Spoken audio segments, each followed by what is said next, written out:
Bonjour, aujourd'hui on essaye le Ford Explorer hybride. Bienvenue à Kilowattheure.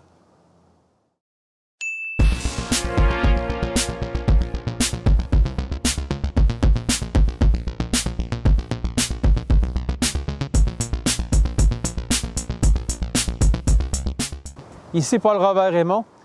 Aujourd'hui à Kilowattheure, on vous présente le Ford Explorer hybride. Visuellement, il s'agit du même Ford Explorer qu'on voit depuis quelques temps. Cependant, avec un moteur électrique qui donne 44 chevaux supplémentaires ainsi que 62 livres-pieds de couple de plus aussi. C'est à peu près la même motorisation qu'on retrouve aussi dans les véhicules de patrouille Police Interceptor qui sont basés sur le Ford Explorer, mais évidemment, dans ces versions-là, on a des composants qui sont plus robustes, qui sont faits vraiment pour l'usage pour les véhicules de patrouille qu'on ne retrouvera pas dans la version civile. Maintenant, le Ford Explorer hybride n'est offert qu'avec la version Limited, donc à partir de 54 799 $. Si on rajoute les options, on va dépasser facilement le 60 000 $. Et vu que aussi c'est un hybride léger, donc il n'y a pas de subventions ou de rabais gouvernementaux qui sont offerts par le gouvernement du Québec ou le gouvernement fédéral.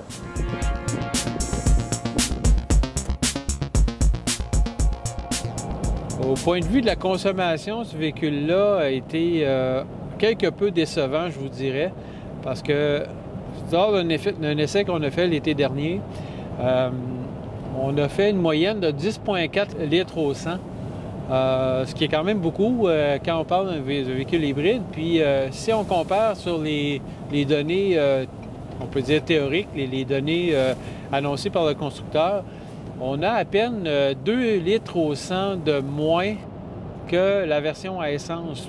Normalement, on doit s'attendre à peu près à un 30 % de moins avec une version hybride par rapport à une version à essence équivalente. Et puis, ça ne nous donne pas ça. Donc, c'est peut-être dur un petit peu pour récupérer, on pourrait dire, le retour sur l'investissement du coût de l'hybride par rapport au véhicule à essence. Et aussi, comme on disait plus tôt, c'est que la version Limited, c'est la seule version dans le Explorer hybride. Vous n'aurez pas l'hybride dans la version de base et vous ne l'aurez pas non plus dans les versions plus luxueuses, mais il reste qu'il faut quand même sauter un échelon pour avoir accès à la version hybride. Puis là, c'est pas en bas de presque 55 000 $. Donc, c'est là que ça peut être plus ou moins intéressant.